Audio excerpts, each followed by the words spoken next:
easy thing to talk about. There are not many people of the generation that remember it. The right honourable gentleman served with distinction in the last war. I never killed anyone, but I wore uniform. But I was in London in the Blitz in 1940, living in the Millbank Tower where I was born. Some different ideas have come in since. And every night I went down to the shelter in Thames House. Every morning I saw Dockland burning. 500 people were killed in Westminster one night by a landmine. It was terrifying. Aren't Arabs terrified? Aren't Iraqis terrified? Don't Arab and Iraqi women weep when their children die? Doesn't bombing strengthen their determination? What fools we are to live in a generation for which war is a computer game for our children and just an interesting little Channel 4 news item.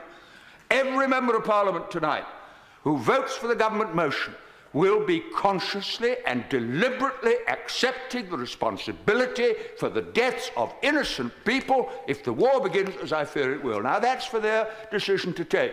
But this is a quite unique debate in my parliamentary experience where we're asked to share responsibility for a decision we won't really be taking, with consequences for people who have no part to play in the brutality of the regime which we are dealing with. And I finish with this. On October the 24th, 1945, and the former Prime Minister from Bexley Old Sidcup will remember it, the United Nations Charter was passed.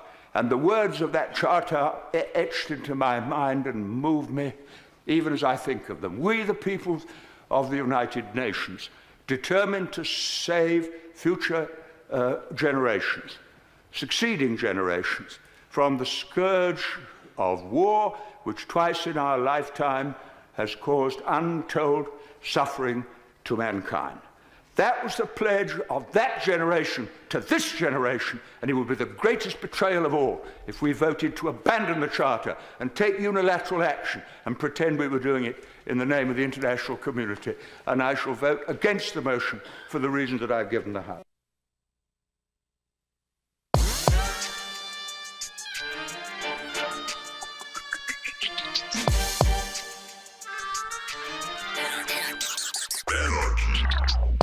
Welcome to the Michael Brooks Show. Happy New Year. Welcome to 2020.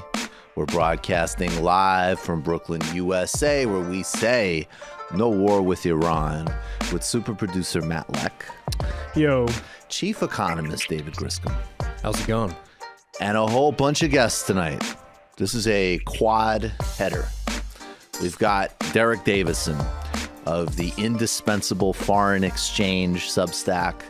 Brilliant and very important foreign policy analyst.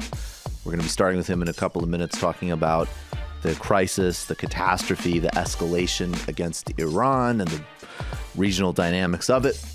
Then the great Meagan Day is joining us to explain why, if you haven't been made, this is something you're going to need to send out to your family and friends. Bernie Sanders is the one to beat Donald Trump. So if you are actually serious about getting this grotesque, bloated thing out of office in 2020, you got to get serious about supporting Bernie Sanders.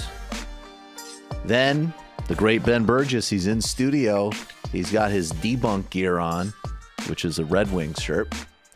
And he is going to be talking about the relationship between rhetoric and propaganda, with some visits from Christopher Hitchens and Jordan Peterson. And we're also going to be, of course, talking about the crisis escalated by Donald Trump, which is consuming all of our minds. Then Lauren Ashcraft, she's running for Congress, and she's here in studio talking about why she's running, the fight for single payer, why she supports Bernie Sanders, how her campaign fits into a larger struggle, her thoughts on how she would respond to U.S. belligerence and U.S. empire in the Middle East if she was in Congress. And then she's going to begin a little bit, she's going to stay for some of the post game, where we're going to talk about Joe Biden, who on a subconscious level must be trying to show us that he will really lose to Donald Trump. And I say this as somebody who thinks that this, and has always thought from the beginning, that this is a race between Bernie Sanders and Joe Biden, that Joe Biden is much more formidable than a lot of people on the left want to acknowledge. He's pretty popular. But when you go out and you start doing learn how to code shit, nope, you're going to lose. and it's going to be a gift wrap for the clown fascist in the White House, and of course a whole bunch more on the post game, including relaxing a little bit by making fun of Ben Shapiro. Following Joe Biden challenging him to a push-up contest. All that and much, much more. It's great to be back. It's a very accelerated time. I mean, Australia is literally burning. What's happening in Iran is incredibly bad, and it could be ultimately catastrophic. Then, on the other hand, there's some other pieces of momentum, which I actually am going to spend a couple of minutes. We're off format. So as an example, in the post game, we're going to talk a little bit about Haiti's independence and celebrate that. We have a great clip from CLR James and Stuart Hall, but we're going to do a little commentary and then get right to Derek Davison because of all that's taking place. But I just wanted to start by saying, look, 2020 is here, and it is time to look at the big picture and get incredibly serious. Now, first and foremost, obviously, the number one task in the United States is making Bernie Sanders the nominee of the Democratic Party, then electing him president of the United States. This is an urgent, bare necessity task. A lot of work has been put into making the moment we're in possible. Here's a fact. We have the people. We can organize them to confront decades of neoliberal hegemony and the hopelessness that is instilled in our very core by what Mark Fisher accurately called capitalist realism. This will require building a movement, not a subculture, a movement that can bring people together from all across the country, from different backgrounds, different social practices, different ideas, beliefs, and attitudes, formed on a basis of solidarity with a real policy agenda. If democratic socialism isn't about building a mass movement and all the complexity that it entails, it's not going to achieve anything except a new section of rhetoric in our politics. And ultimately, rhetoric is only useful insofar as it is facilitating and amplifying real outcomes, from changing attitudes, building organization, and then, of course, ultimately, most importantly, delivering material gains. This is also happening globally. The world is rising up. Haiti, Ecuador, Chile, protesters continue to fight against neoliberalism, pushing to rewrite the Constitution under ruthless police suppression.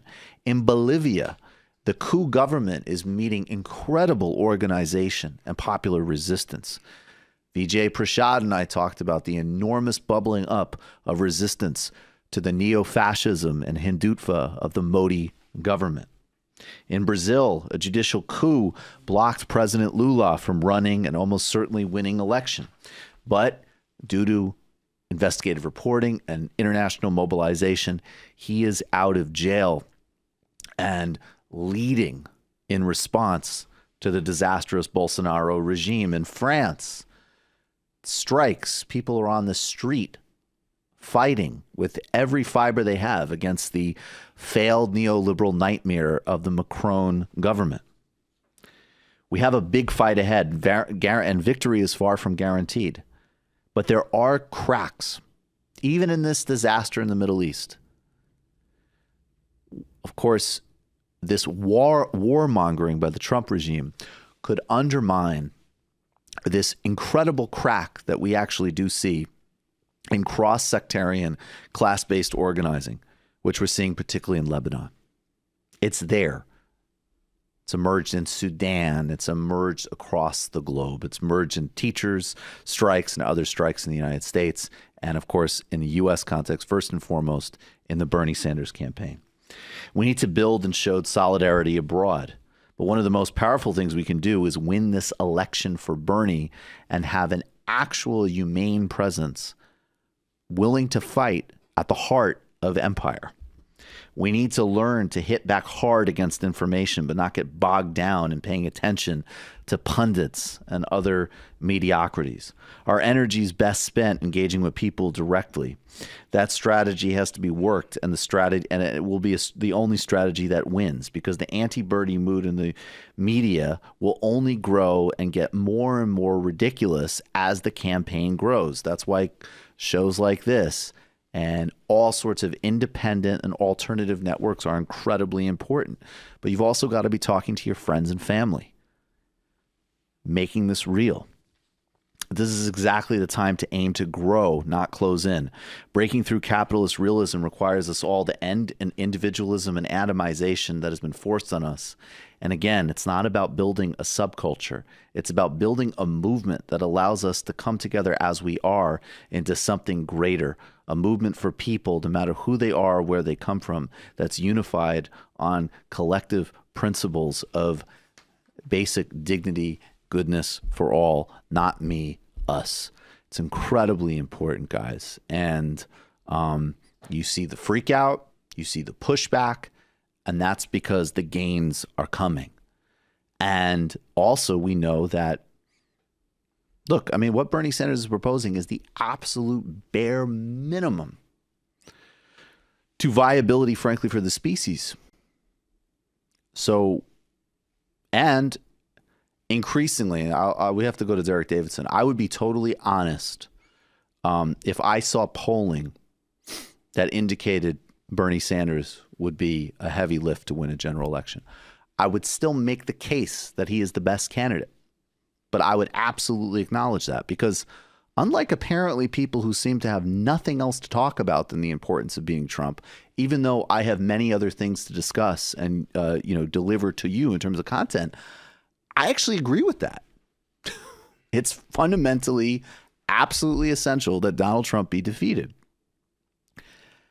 And between the $35 million raised in this last quarter, the millions of people organizing and doing real things, the head-to-head numbers where Biden and Sanders are always polling best, including in geographically vital states, we cannot pretend and allow other people to continue to pretend that Bernie is not only obviously the choice if you have a progressive policy commitment, but this is increasingly the most responsible course of action to take if you actually take seriously that we need to defeat Donald Trump, which we all do. The guy can continue providing amusing content for us from jail or wherever. That would be fine with me, but he needs to not be president. All right, we're going to take a brief break and we'll come back with Derek Davison. Welcome back to the Michael Brooks Show. Off normal blocks here, but dealing with, the emergency of what's happening in Iran and the Middle East due to the assassination of General Soleimani. Joining us to do that, no one better that I could think of, Derek Davison. He is a foreign policy analyst. He also is the proprietor of the Foreign Exchanges newsletter, which you can subscribe to through Substack. I'd really recommend you do it. It's an excellent newsletter on history, on foreign policy, covering every part of the globe, with a really, really wide-ranging analysis and independence of thought and anti-imperial, anti-colonial perspective. Derek, thanks so much for being here. Sure, happy to do it. So who was General Soleimani? So Qasem Soleimani was, like most high-ranking officers in the Iranian military these days, got his start during the Iran-Iraq War, which followed almost immediately on the heels of the Iranian Revolution in 1979. His first action involved with the Islamic Revolutionary Guard Corps, and specifically with the unit that became the Quds Force, involved infiltrating northern Iraq to cultivate relationships with Kurdish groups who were opposed to Saddam Hussein, and thereby, create a sort of internal force that could, cause trouble for the Iraqi government. He worked for, he was, involved at a high level in the Quds Force from throughout the 80s into the 90s in places like Lebanon and Iraq. Was promoted to commander of the Quds Force. It's not entirely clear exactly when, but it was sometime either late 1997 or early 1998. And his first big sort of charge as the head of the Quds Force, and the way in which he became sort of known to the U.S. Was his involvement with Shia militias in Iraq that formed in the wake of the U.S. invasion in 2003. Training, Quds Force was involved in training them, in logistics support, in supplying them with weapons. And Soleimani was intimately sort of involved in that process. He's also been involved almost, over the entire sweep of his career. He's been involved in the creation and sort of support of Hezbollah in southern Lebanon. He's been the main Iranian representative to Syria in terms of supporting the government of Bashar al-Assad. Quds Force has supported the Houthis in Yemen to some degree. Basically, I mean, he's sort of the international face of the Iranian military and to some degree the Iranian government, period. Quds Force is a sort of special operations force. It does most of the foreign work that the Iranian military gets up to, and it operates largely like a special forces unit. It gets involved in sort of developing proxies, training them, occasionally carrying out direct action, but usually operating through these local groups that are connected to the Quds Force and kind of assisted by the Quds Force. So we're going to play a clip now, which might seem, I mean, look, I'm not going to lie. I guess on some level it's a certain just kind of like twisted comic relief. But there's a couple of things in this content that actually raises some very serious questions. So one is the extent to which, everybody from Elizabeth Warren to any number of, and Joe Biden, obviously, and Pete Buttigieg, and any number of, Democratic pundits and MSNBC is essentially co-signing on this assassination, but just saying like, there should have been a thoughtful Instagram video that went along with it, or, something like that. And then also this point that we really need to make, and we'll come back to, that, and because we also just recorded an illicit history that will be released for patrons on Sunday, but that, look, we don't want anybody doing this sort of thing. I don't want a global politics or a Middle Eastern politics that is defined by proxy wars and, and lack of respect for sovereignty, and civilians are caught in the crosshairs of hegemonic and imperial ambitions and of the United States and all the rest, right? And so it's not like oh yes, this was great, right? Like the Quds Force, they're like, they're a nice little humanitarian project. On the other hand, the reality is like, yeah, this guy was a general. So I don't know what that, like, yes, they're fighting a proxy war with the United States. What like this melodramatic, childish, like, he hurt Americans. I don't want Americans to be hurt. I don't want anybody to be hurt. Right. But what? Like, yeah, he was a general fighting a proxy war. I don't know. Like, there are adults who have serious foreign policy and political jobs who, in addition, they're not peace and love and tie-dye types, because they have no problem with any number of bombs we unleash on other people. But they apparently live in some type of like gnome world where, other people that come up against us with their own foreign policy, I guess they're supposed to come at us with super soakers while we drone them. Right. Yeah, they're bad guys. They're the villains of the story because the Americans, the United States has to be the protagonist of everything that happens in the world. So anybody who opposes the United States must therefore be the villain. So this is sound I want you to react to. I'm sorry I got on that tangent. It's just I'm amazed at the childishness of people in response to this. But this is from September 2015.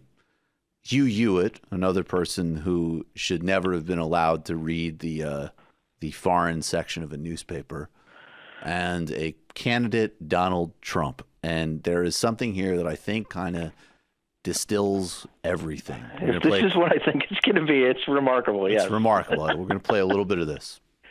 Are you familiar with General Soleimani? Yes.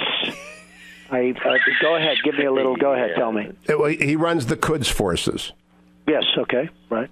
Do you expect and I his think the behavior? Kurds, by the way, have been horribly mistreated by us. No, not the Kurds. The Quds forces, the Iranian Revolutionary Guards Quds forces, the bad guys. Right. Do you expect his behavior to change as a result? Kurds. No. Kurds. I'm sorry. I thought you said Kurds because I think the Kurds have been very poorly treated by us here. Go ahead. Agreed. So Soleimani runs the Quds forces. Do you expect his behavior is going to change as a result of this deal with Iran? I think that Iran right now is in the driver's seat to do whatever they want to do. I think what's happening with Iran is, I think it's one of the, and I covered it very well. I assume you saw the news conference. I think Iran it's one of the great deals ever made for them. I think it's one of the most incompetent contracts I've ever seen. I'm not just talking about defense. I'm not talking about a contract with another country. I've never seen more of a one-sided deal, I think, in my life. Absolutely. Well, Soleimani is to terrorism sort of what Trump is to real estate. He's many people would say he's the most dangerous man in the world, and he runs the Quds forces, which is their Navy SEAL. Do you think they're going to stop? The gentleman that was going back and forth with Russia and meeting with Putin, I read something, and that seems to be also where he's at. He's going back and forth, meeting with other countries, et cetera, et cetera. That's the guy. And so, do you think not good for us? And what it shows is a total lack of respect. I mean, that the other countries would even be entertaining him, and they're entertaining him big league. Big league. So when you went before the Senate, I just want to say later in the postgame we'll also play the part where Trump gets pissed at you, Hewitt, for asking him gotcha questions, which he defines as asking about specific people in the Middle East, which is awesome. But honestly, okay, Derek, what? That was like a vaudeville routine, really. I mean, why don't you tell me? Okay. Yes. I think you don't know who the Quds Force is. You tell me who they are. And of course, we don't even gloss over the fact that, of course, this bloated scumbag totally betrayed the Kurds. But how is it that what though that's going on there is that different from most foreign policy discourse about Iran and how we got where we are? Yeah, I mean it's sort of it's not. It's just sort of dumber, right? I mean it's sort of but the discourse has been all day, I mean, since last night, since the story broke, that you can't talk about what's really important here, which is the repercussions of this assassination and what it could mean, without going through like a 5-minute condemnation of Qasem Soleimani and what he did through his career. And it's been amazing to watch, this parade of people on cable news, and to watch most of the presidential candidates that, they can't just talk about what happened here. They have to, preface it with this litany of wrongdoing, to just so everybody knows that they're not like on board with the Iranians. Like they can't be accused of anything. And I just want to say, like, as an example, whatever else I might think of, Amy Klobuchar, I was not concerned that she was a big supporter of General Soleimani.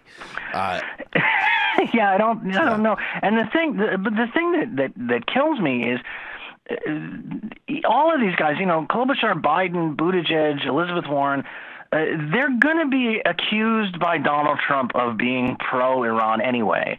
And the people for whom that attack is effective are going to believe it no matter how they equivocate on something like this. So it gets them nothing, but it dilutes the message about what a really dumb thing this was to do and risky thing this was to do, and sort of weakens the main point, all in service of nothing, really. I mean, but I think it's also, the reason I want to emphasize that is because, again, look, I looked at Warren's statement, and some people won't like this. I don't think she knew who Soleimani was, right? Like, she's not going to express it at like an idiot like Trump. But the danger with so many of these candidates, obviously led by Joe Biden, who is a pure creature of the foreign policy establishment, this is stuff that they actually think, right? Like I think in some cases, and it's certainly Buttigieg. So I think in some cases, yes, you're dealing with people that just sort of reflexively feel a need to dilute the message and the clarity. But then there's also a lot of Tommy Vitor, of all people, actually put out a tweet kind of saying like, look, you don't need to lead with how bad this guy was. There's the stuff going on here, and Neera Tanden immediately actually there's nothing wrong with him saying that he killed Americans. So and I think that's actually a genuine belief that a lot of these people have, so it's dangerous, not just because it's foolish politics in the face of Trump. It's also like underlining the fact that these candidates will they are either totally part of the foreign policy establishment, or if they're Warren, their first instinct will always be to go to the foreign policy establishment, and then she'll slightly revise it after getting some pushback on Twitter. Right, and this is how you get a lack of discussion about the things that the United States does in the world, because this is how you get, for example, the criminal lack of debate that we had about the Iraq War, because everybody's response when the Bush administration was clearly running, gearing up to go to war, was first to condemn Saddam Hussein and then go, but maybe we should talk about this. And by the time you get to the but, nobody's paying attention anymore. It's the condemnation is what sticks and what makes it easy to sell the public when, everybody across the political spectrum, or nearly everybody across the political spectrum, is, condemning this person, and it sort of makes it easier to sell that policy. Right. Now, in terms of what the repercussions of this could actually be, I saw Trita Parsi from Quincy was on with Crystal and Sagar, and I caught some of it. He said one of the things that's very revealing is that the Iranians are not even consulting with the Europeans. They consider the Europeans to be irrelevant. And the reports is that Pompeo was consulting with the Israelis and the Saudis before this happened. Basically the Iranians are going to seek counsel and talk with the Russians and the Chinese. What do you make of that, both in terms of the changing, just the power balances involved, and then secondly, how does that bode for the type of response that they might take? I think it's connected to the fallout from Trump's decision to abandon the 2015 nuclear deal and sort of, wreck that accord. The Iranians have been looking to the Europeans and, specifically the UK, France, and Germany to sort of salvage that agreement. And they've been helpless, whether, either because they're not willing to really challenge the United States or they're just not able to challenge the United States. And so I think at this point, the feeling in Iran generally, at least in the Iranian political system, is that Europe is superfluous. It's sort of, it's an appendage of the United States to some degree, and it's Russia and China that are the actual sort of competing or, counterbalancing powers in the world. So I think, there are implications about how the Iranians have come to view geopolitics more broadly. The thing, in terms of trying to gauge what the response is going to be, part of the challenge here is that there are so many ways that the Iranians can respond to this. They've got proxies in Syria, in Iraq, in Lebanon, to some degree in Yemen. They've been carrying out probably, there's alleged at least, they've been carrying out their own sort of asymmetric attacks in the Persian Gulf. There was, for example, the missile attack that's still never been attributed against Saudi Arabia a couple of months ago. It was probably Iran or probably involved Iran on some level. And there's so many targets that they could decide to go for. And it's, I think there's no question that there will be a response, but it's hard to know where that's going to come and what form it's going to take. Right. I think, we can predict more clearly probably what the reaction is going to be, for example, by the Iraqi government, and, what that is likely to mean. This is the second time. Actually, I just saw on Twitter, there's reports of another U.S. strike this evening, which would make the third time in, a few days that the United States has treated Iraqi sovereignty as a joke. Right. There are growing calls inside Iraq to end their military agreements with the United States and force the United States to withdraw. I think that's only going to get stronger. Those calls are only going to get stronger. And we have to remember also, in addition to Soleimani, there was a high-ranking Iraqi official, sorry, I'm blanking, Abu Mahdi al-Mohandes, who was the deputy chair of the Popular Mobilization Committee, the umbrella organization that oversees Iraq's militia groups, was also killed in that strike. So there's going to be a lot of pressure, I think, and a lot of calls in Baghdad for the United States to leave Iraq. Well, as obviously there should be. And again, that was actually another thing that was very misreported here. That yes, what was the going into the embassy and the green zone was partially in response to this U.S. airstrike, and that was response to the killing of a contractor. But if you looked at the actual reporting, there was plenty of people there just saying like, yeah, whatever, like you just need to get out. You can't keep occupying our country. It's not really like a specific crisis we're talking about. We're talking about a project that goes back to 2003, where first you killed a massive amount of civilians in an illegal invasion, and you've occupied it in various forms ever since, with all of the, various diplomatic and economic consequences. And I think obviously some people feel similarly about, Iranian influence as well. Although I think, again, you have to be real that Iran has more organic relationships in Iraq than we do because they're next to each other, right? Like there's actual shared projects. It isn't just like Iran's just like, no, we're in Barbados. That's what we're doing. And we're going to just bomb them periodically. Exactly. What do you think? I mean, could China or Russia? I wish Donald Trump was in Putin's pocket at this moment because I don't think Russia wants war with Iran. What could they do to throw their weight behind de-escalating this? Is that possible?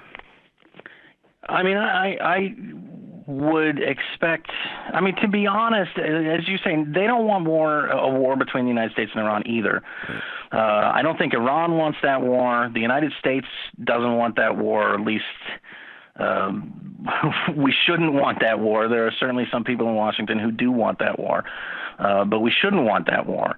I think they'll probably. I mean, if if I had to guess, I would say, if the Iranians are listening to the Russians and the Chinese, the Russians and the Chinese will tell them to respond, but don't respond in a way that, to sort of respond in a not necessarily a deniable way, because I don't think there's, any denying what's going on right now. But don't be the party that sort of gets blamed for starting the war. You know what I mean? So don't take an action that is sort of irreversible, or that is, sort of incontrovertibly taking things to the next level, but respond kind of in kind. And then, if the United States wants to continue to be the aggressor here, let them. Do you think inside Iran, there is actually a lot of political diversity inside the Iranian leadership, but I'm assuming that this is something that, including, by the way, people who a couple of days ago were on the streets protesting. I'm assuming the response here is pretty synchronized, because this was, you were saying that this is a guy who they do reputable public opinion polling. They don't poll the approval ratings of the supreme leader, but they do pretty much for everybody else. And he consistently was maybe the second most, compared to the supreme leader, admired person in Iran across the board. Yeah, Soleimani is still very popular. He's maybe had a little bloom come off over the last couple of years as Iranians have gotten tired of foreign, adventures. There's a sense that we've seen in some of the street protests of, why are we spending money in Syria when the economy is falling apart here, that kind of thing. And he may have taken a little bit of a hit for that, because he's sort of the public face of these interventions, or was the public face of these interventions. But even at that, in opinion polling, he still regularly, gets approval ratings that are, any politician in the United States would love to have. You're talking about 60 to 70%, Oh, so that's why very Trump did supportive, it. and Trump that sort of thing. Now we know why Trump did it. Yeah, he doesn't like the polls. Somebody told him a poll number, and he was, can I just say, and I will get in trouble saying this, I'll try to think of how to say this for public, but there is something, look, not saying General Soleimani was a nice man, but this was a very competent, very strategic, very physically courageous general. And we live in a world where some bloated trust fund baby sitting in Mar-a-Lago gets to kill him with a robot. It's just, I don't know. It's like, I don't know. It's like some guy from Long Island, tripping Michael Jordan. It is. It's a little incongruous. It's a little incongruous. Could you imagine if you said to Trump, "Hey, man, you're better than this guy. Why don't you follow his schedule for a day?" Imagine right. He's hiking up into the mountains to organize the Kurds, and the first 10 minutes he's just like, "I'm the best organizer. No one has done guerrilla proxies better than me." And then 10 minutes later, it's like. It's like having an asthma the Kurds attack. Have been very nasty to me. Very nasty. He's trying to explain how he stole Robin Givens from Mike Tyson while he's keeling over. Right. Yeah, it kind of boggles the mind. In the last, and I think go ahead.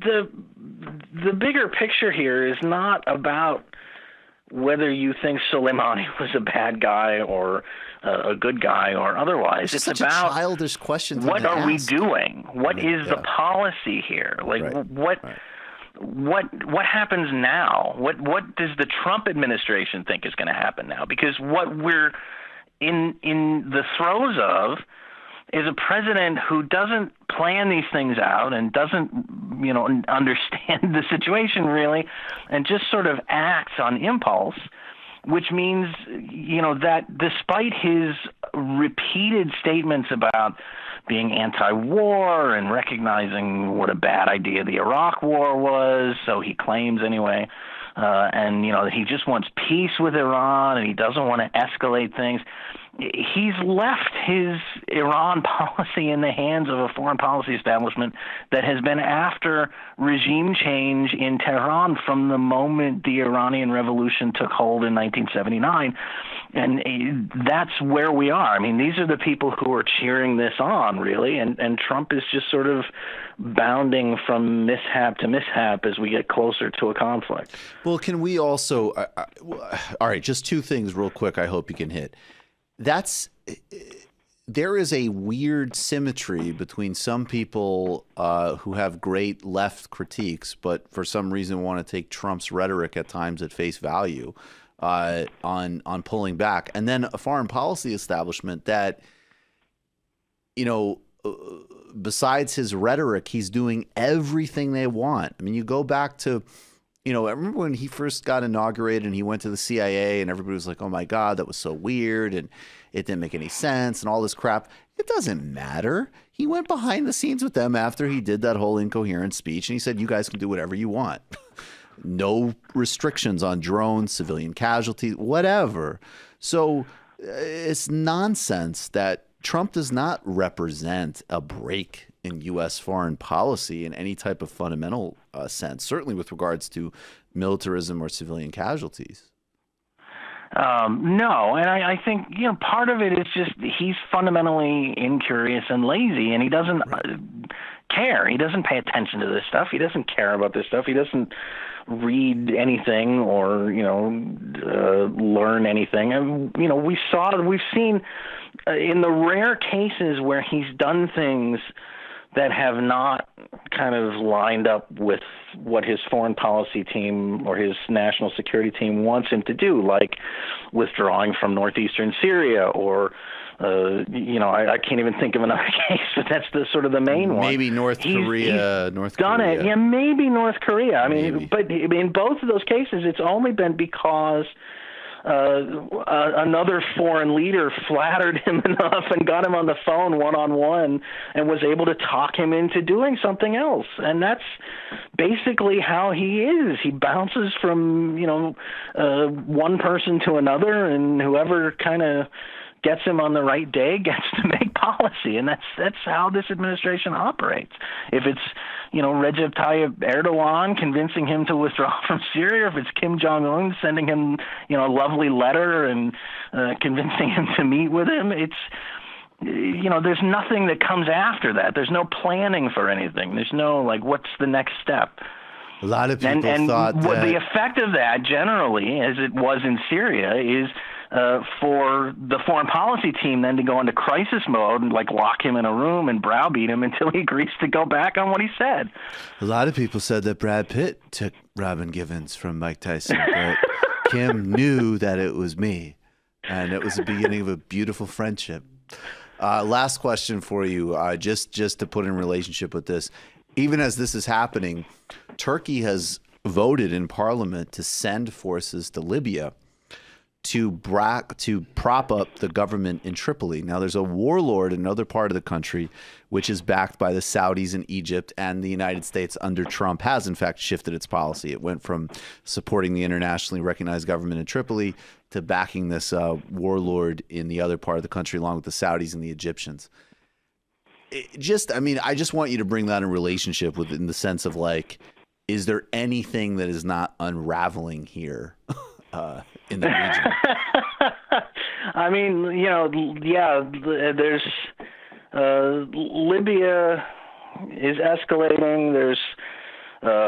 There was a story just the other day that the southern separatists in Yemen have stopped cooperating with the government again, so that's potentially unraveling.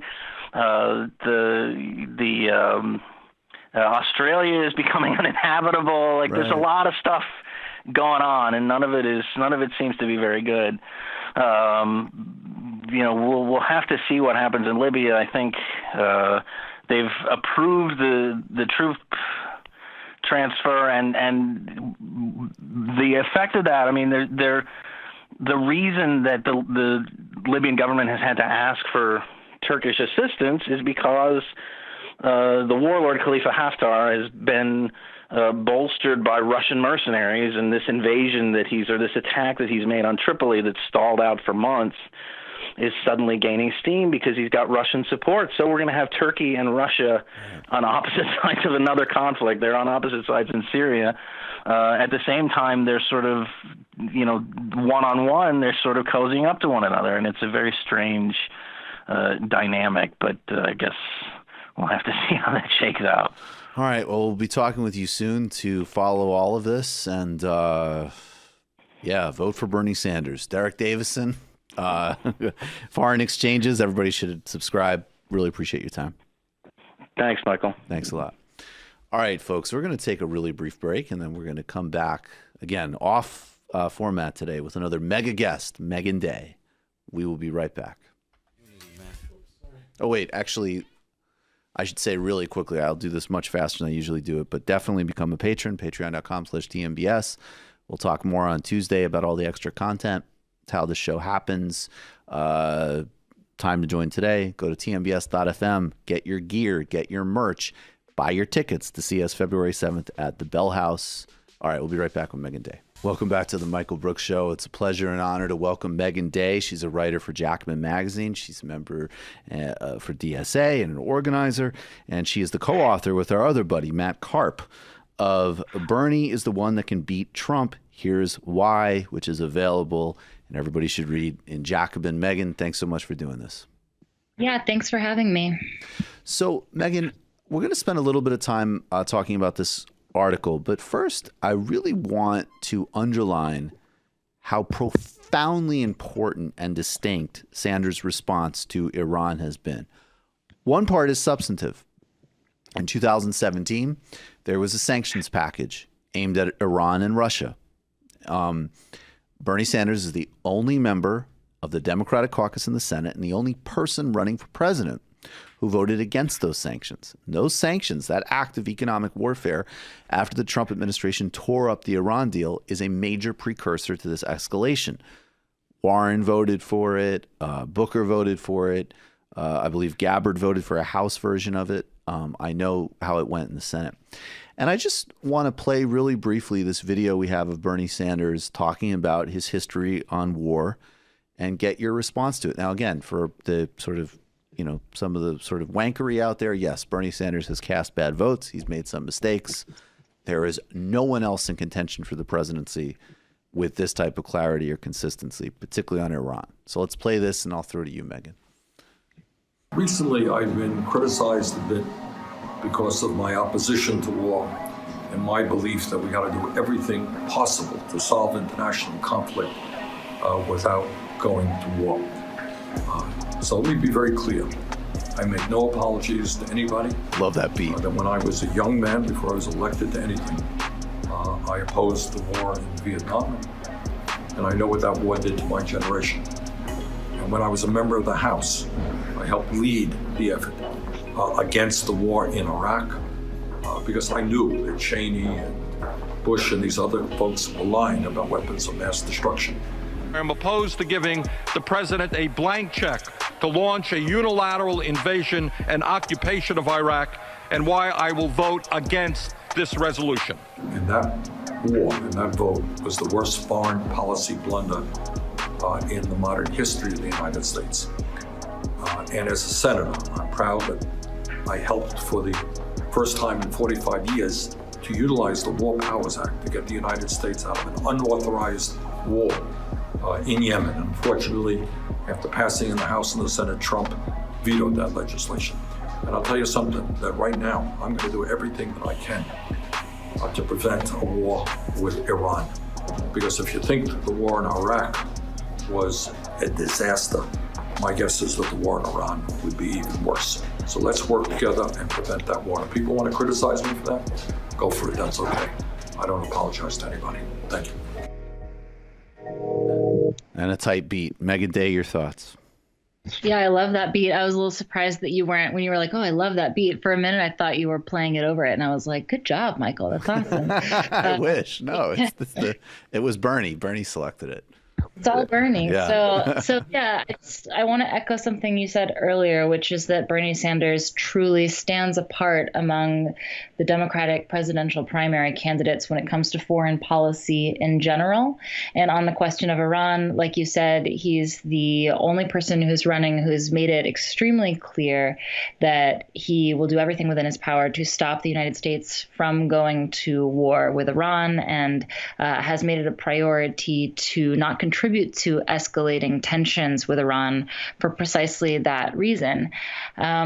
And then I want to talk a little bit about his history as well, because this is not inconsistent with his history. Like you mentioned, it's not a completely uncheckered past. He has a long career as a politician. And so obviously you're going to find some things in there that are somewhat questionable. But my God, I mean, we're comparing completely apples and oranges when it comes to Bernie Sanders versus everybody else who's running for president. And in fact, every other mainstream. Apples to Domino's Pizza, or, something really bad. Yeah. Really incredible apples to Domino's Pizza. And, even folks like Warren, who I think many people consider sort of assume that she must be a progressive on foreign policy, really doesn't hold a candle to Bernie Sanders in terms of his record on foreign policy. So we want to start with his opposition to American military intervention in Latin America in the 1980s, and how it's very unusual for a mayor of a small town to do this, but he actually, created sister cities with cities in Nicaragua and had exchange programs. He went down himself and, witnessed, the protests and marches of the Sandinistas, and, he was very vocally anti-Contra. And so that's sort of how we know that his anti-imperialist and his anti-interventionist roots go very deep. Throughout the 90s, he would often speak out against war and vote against war measures, but there were a couple of inconsistencies that he voted for bombing Kosovo. And then, of course, like everybody else, he, besides Barbara Lee, he voted in favor of the invasion of Afghanistan. But I think that must have been a turning point for him, where he sort of rediscovered a lot of his old, anti-imperialist roots, anti-interventionist roots shortly thereafter, because from then on out, he's been relatively consistent. He voted against the war in Iraq, and has been extremely consistent and vocal about that for a long time. And then, when it comes to more modern situations, we have, he opposed intervention in Venezuela. He denounced the Bolivia coup as exactly that, a coup. And of course, he led the effort to withdraw U.S. military aid to Saudi Arabia for its war in Yemen. And now not only does he have the strongest statement on the assassination of Qasem Soleimani, but he also, with Ro Khanna, it was just announced mere moments ago that they're going to be introducing something into the House and Senate that will stop Trump from being able to declare war on Iran without congressional approval, which is very similar to the approach that he took with the Yemen conflict. So yeah, this is a pretty sterling record if you are comparing it to the status quo, which is, of course, everybody from, the far right to what's considered the left, shamefully so, is beating the drums of war at every turn. And Bernie Sanders certainly represents a departure from that. And I do think that if you want an anti-war candidate to go up against Donald Trump, who by the way, has just indicated that he will be a pro-war candidate, if you want an anti-war candidate against a pro-war candidate, you're going to have to go with Bernie Sanders. I want an anti-war candidate against a pro-war candidate, and I also want an anti-establishment candidate against an establishment candidate. Which is also Donald Trump. Donald Trump is Mr. 1%. I don't care how much he bloviates. Why is Bernie Sanders uniquely positioned to defeat Donald Trump? Right. I mean, that's the whole reason that Matt Karp and I wrote this article, which is called Bernie is the Candidate Who Can Beat Trump. Here's why. It's pretty self-explanatory. It's because there's been so much folk wisdom about Bernie Sanders' electability versus Donald Trump. The received wisdom is that if you want to defeat somebody very powerful on the right, you need to pick somebody who's going to draw moderate voters over into the Democratic Party camp. And that means that they are themselves going to have to be more centrist and more moderate. And because everybody knows that Bernie Sanders is neither of those things, things, there's just a sort of common sense acceptance that he has an electability problem. Of course, the numbers have not borne this out at any point. I mean, he's been crushing Trump in head-to-head polls for years. He crushed him in 2016 in head-to-heads. So, there's no reason for us to believe this, but it's just such a common, it's like, people can't really help that they think this because it is the logical conclusion of the entire sort of political worldview that they've been exposed to, right? Now, the truth of the matter is that the math doesn't really work that way. If you want to defeat Donald Trump, you have to be paying attention to a bunch of different groups that aren't these sort of like reliable, moderate, sort of upper middle class or suburban voters who could go either way, which is what everybody wants to focus on. Instead, you need to focus on the following three groups. And I'm gonna pull this up in the article to make sure that I get all three of them because it's important to do that. Absolutely. We appreciate it. So research is taking place right now.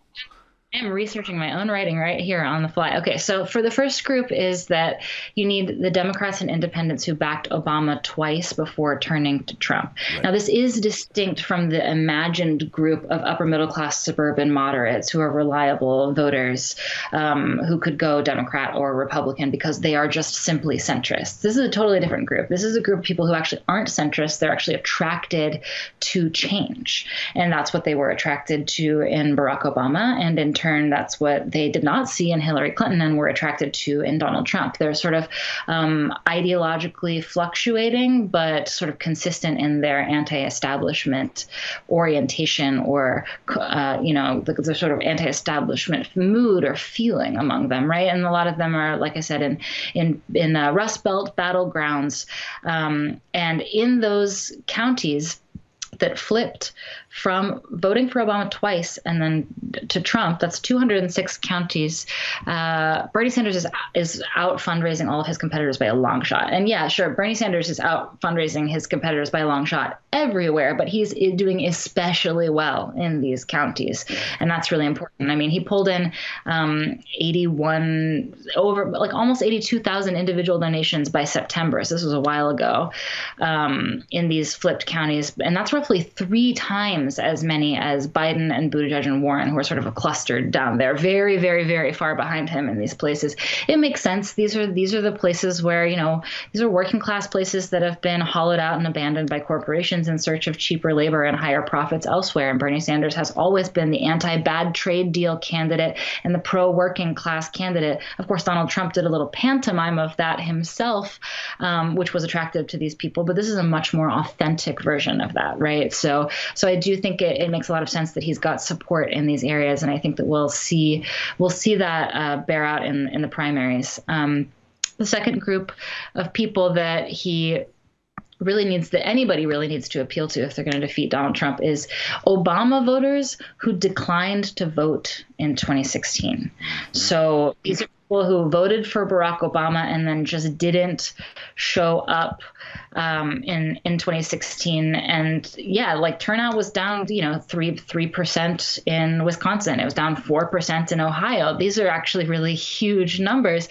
And a lot of people will say, oh, well, that's voter suppression in action. But then you can't really use that. And I'm not going to deny that there's voter suppression. Of course there is in this country, right? But does it explain the outcome of the 2016 election? If it did, then that would be, it would be hard to then explain the fact that 1.7 million people cast incomplete ballots in these states. Or not just these states, but all across the country. So that means that they voted for local offices. They voted for, they voted all the way down to dog catcher. They just left President blank because they were just not interested in what was on offer.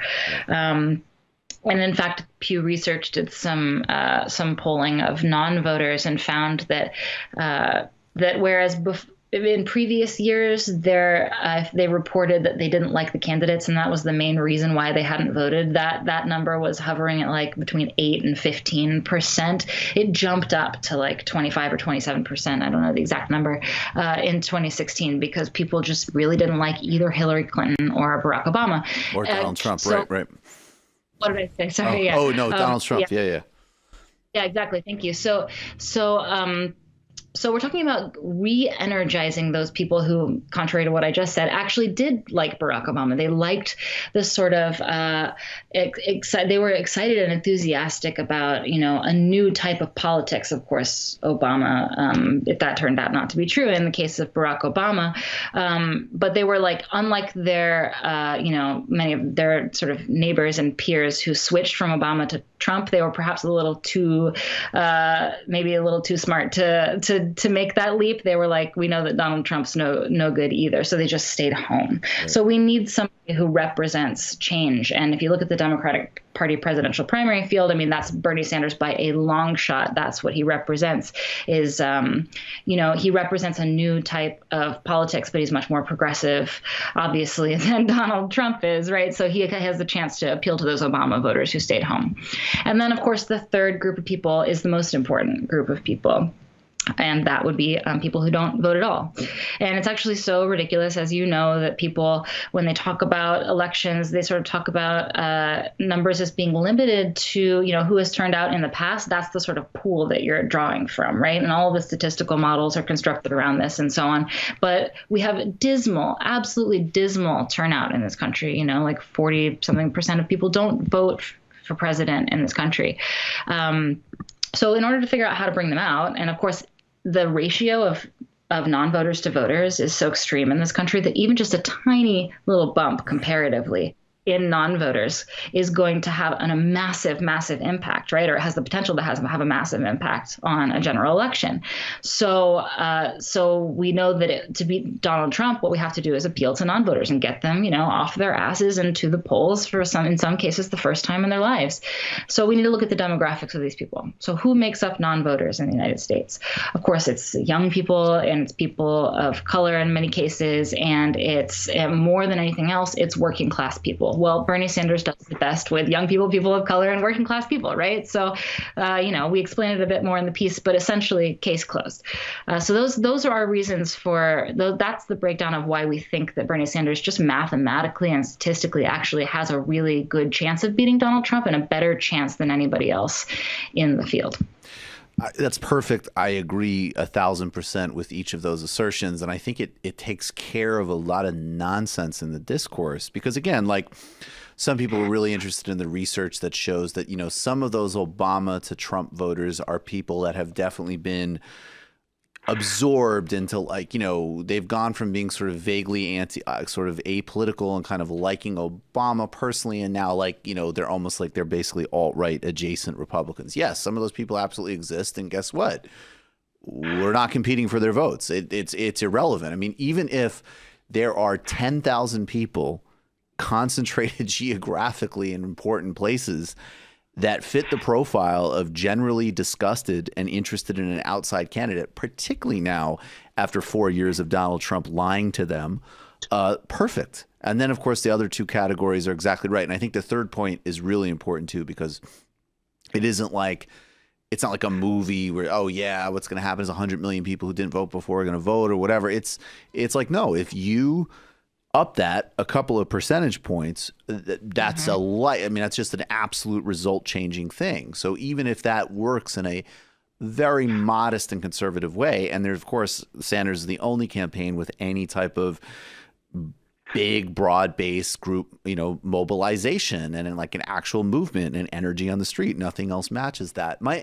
I just want to touch on two things really quick before we go. I mean, one is you talked about like the folk wisdom, and I'm wondering is like, what do you think the relationship between people who have heard all of these cliches and they're ready to step out of them versus basically bad faith people who actually clearly don't prioritize beating Trump as much as they claim to want to, who, no matter all the evidence, are just going to keep repeating this stuff again and again and again? The vast majority of people just kind of they're not political junkies. It's important to remember that people like you and me are extraordinarily rare. And a lot of the bad faith people that you mentioned, who most certainly do exist and totally get under our skin, right? Yep. On like Twitter or whatever, those people are also extraordinarily rare. They're just really loud. And luckily we're also really loud. So this is the political discourse, right? But most people don't pay attention to us. They pay attention to the news, sort of. And it's just kind of, they've absorbed this by osmosis. But you can actually have conversations with people one-on-one, and people I find are pretty pliable, actually. It's possible to convince them of something that contradicts the folk wisdom that they've sort of absorbed throughout the course of their lifetime. And that's why canvassing is so important. And canvassing is like so daunting, because how could you possibly reach all of those people one-on-one and knock every door?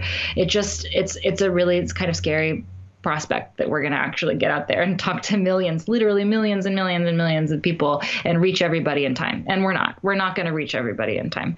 But those are the conversations with the most potential to actually undo some of the, I guess, for lack of a better term, brainwashing, the political brainwashing that people have experienced about what wins and what's electable in this country, right? You have to look people in the face and you have to say, who do you like? And of course, Bernie Sanders has highest favorables. So even people who are not planning to vote for him now will usually say that they like Bernie Sanders. And then you have to say, look, if you are telling me that you like Bernie Sanders, but you want to vote for somebody else because you think that other people don't like Bernie Sanders, is it possible that you are actually representative of an ordinary person? And the reason that Bernie might not be performing in the polls as high as his favorability would suggest is because a lot of people like you are assuming that other people don't like somebody that they do. And you have that conversation with people and it kind of dawns on them. And I think that you can actually change some minds that way.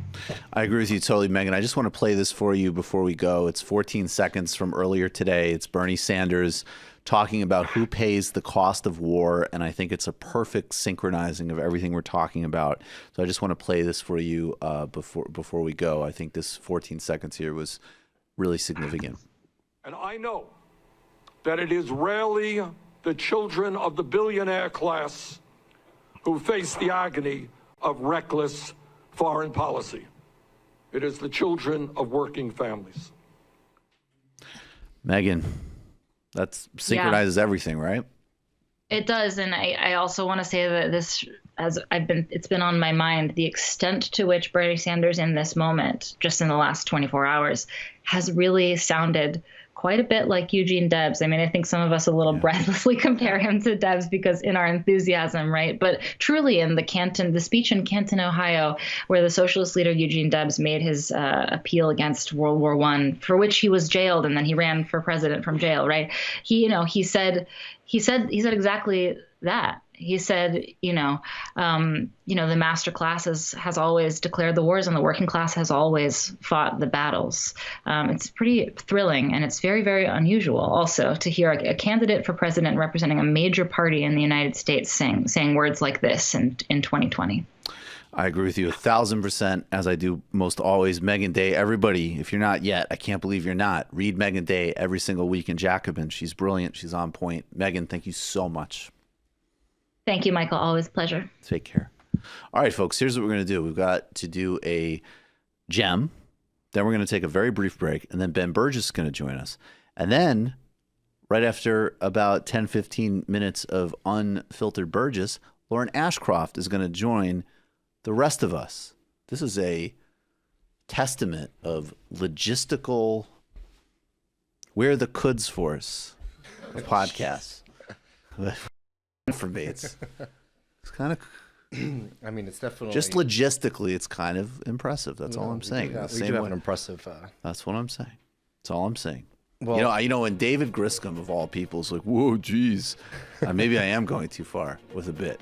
I don't know. I mean, it's just been. I don't know, man. Don't say that, man.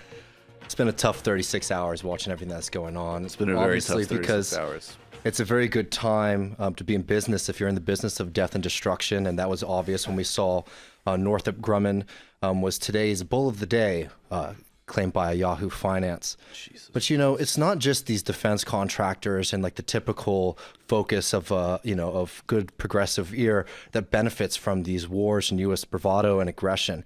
I really wanted to hit home to people, briefly, but very quickly. the theory of imperialism and why it's so important to American capitalism and how we're not going to break out of that without changing the system. So, the theory of imperialism is something that has been developed over a long time. Lenin was one of the chief architects of the theory. And the simple version of what Lenin argued was that after a period of monopoly capital, right? So within a nation, the different firms have become massive monopolies and a few cartels control all of business. There's no more room left for growth. So the only way to grow is to expand past your borders. And that was what he used as theoretical concept to look at the massive imperialist wars that were happening in the early 20th century. So it was about a reshuffling of the global capitalist order because of the impossibility of infinite growth, right? There's always going to be a limit to the amount of growth that you can have domestically. And if you're a corporation that's number one goal is growth, you're going to hit that limit sooner or later. So you need these outside forces to come in and redraw the map. Now, of course, there's been a significant amount of changes from the kind of empires of the early 20th century. And the big mistake that people on the left, especially the American left, have made has been actually moving away from the theory of imperialism rather than looking at how it's actually grown and changed. So yes, oftentimes when we think about imperialism, we think about war, but it's very important to remember that that's actually only the second function of imperialism. So war is how you redraw the map. War is how you redraw the power dynamics. But imperialism is really about power, and power is best served when you're not having to send troops in. It's better served when people see institutions that function in a certain way and they say like, oh, this is just the logic of the world. So imperialism is also when any kind of left-wing government in the developing world comes in and tries to implement some kind of moderate, welfare programs for their people, and the international financial class, which is an imperial entity, prevents them from being able to do that through capital strike, through really harsh punishments, through really disgusting and punitive loans. So that's absolutely something that's crucial when it comes to imperialism. And also we have to remember that imperialism is very much a hegemonic force. So whenever you hear pundits talking about, well, the United States is interested in interacting with this country or like invading this country or having military action against this country to restore democracy, to restore stability. Remember, it's not stability in the sense of any kind of safety for the people that are living there. It's stability for the United States financial interests. So we have to see this as a governing force in the way that the United States conducts itself internationally. So, it's not just the wars and invasions, it's also the institutions. And it's definitely shifted dramatically. But globalization did not replace the age of imperialism. Globalization was actually just a high stage of imperialism. So what we see now is a global system where the majority of production changes, where the majority of international finance is controlled by a few corporations. 40% of global revenue goes to just 500 corporations in the world, and a significant amount of the other corporations are very much within the webs of those top 500 corporations. And, Lenin warned about this as well, saying that, there's a shift that happens in imperialism where it moves from just trying to open up markets for your own goods to actually shifting from the export of goods to the export of capital. And that has been the major shift that we've seen from the United States and from Western Europe over the past 30 to 40 years. So, one, it was a mistake for the United States to abandon the theory of United States leftists to abandon the theory of imperialism, creating these kind of like postmodern ideas of, these kind of like incongruent systems, when it's been very much repeated over and over, especially over the past 20 years, that the United States continues to act like an empire and it continues to do that in the long-term interest of capital. It's very important also because people sometimes get lost when they think about imperialism or these forces. In a way, it's not necessarily that a group of, shadowy corporations are sitting in private meetings with the president, though of course that does happen constantly. Happen, yeah. It's that the state very much understands its role is to look out for the long-term interests of capital. And that's why you start to see these kind of hegemonic discourses that are throughout the bureaucracy, the concepts of like stability. There are people who actually believe these things, but they're constructs for a certain end, and that end is to maintain United States and Western imperialism around the globe. So I bring this up because one, we're not going to be able to get out of this system until we change the system and really start to challenge the fallacy of endless growth. Until we say that we're no longer going to allow the world to be a playground for billionaires and massive corporations to enact destruction across the world so that they can get a larger market share, this is going to continue to happen. So when we see these kind of parallels between what's happening today with Iran And what's happened in 2003 with Iraq, we can't say, oh, why has the media not learned their lesson? Why have the politicians not learned their lesson? Because they're still operating from a paradigm and from a political position that thinks that United States imperial hegemony is a good thing and something that they want to maintain. This will continue until we have the political bravery and the ability to shift this system. So that's why, one, we have to continue to fight against this, any kind of intervention in Iran. We have to revive the anti-war movement as much as possible, and we have to do the political work of fundamentally changing our political system. Because here's the fact: the politicians are never going to wake up. We have to change them. And as Americans, we have an extra responsibility to fight and change the system, which has enacted so much destruction around the world. Absolutely, and we have to run, but I want to just add, there's a really good piece that echoes this in the Global African Worker that I just read, which is a Bill Fletcher Jr. project. And these same, we do need a Green New Deal, and it's very good policy. But if you don't have an internationalist dimension to that, you are going to see that be replicated. So you looking at the coup in Bolivia has something to do with the electric car market, bioprospecting in Africa, in other in parts of the world with more fresh water resources. As long as you have endless growth and unequitable supply chain, even if you green it, those dynamics will be in play. So and they're just not really going quick, anywhere. I just want to suggest one quick reading to people too. Late Imperialism, which is in Monthly Review by John Bellamy Foster. It came out just a couple years ago. It's a really good encapsulation of a lot of the ideas that I was talking about. Awesome. All right, we're going to take a really brief break, and then we're going to come back with Ben Burgis, and then we're going to have Lauren Ashcraft. Come on, people. Welcome back to the Michael Brooks Show. We were just fantasizing about how awesome it would be if Donald Trump was Bernie Sanders' press secretary. That was what we were doing off mic. I was just like, everybody knows Jennifer Rubin's pathetic. The only reason the Washington Post... I heard that they keep her there because they feel so bad for her because she's a cat woman.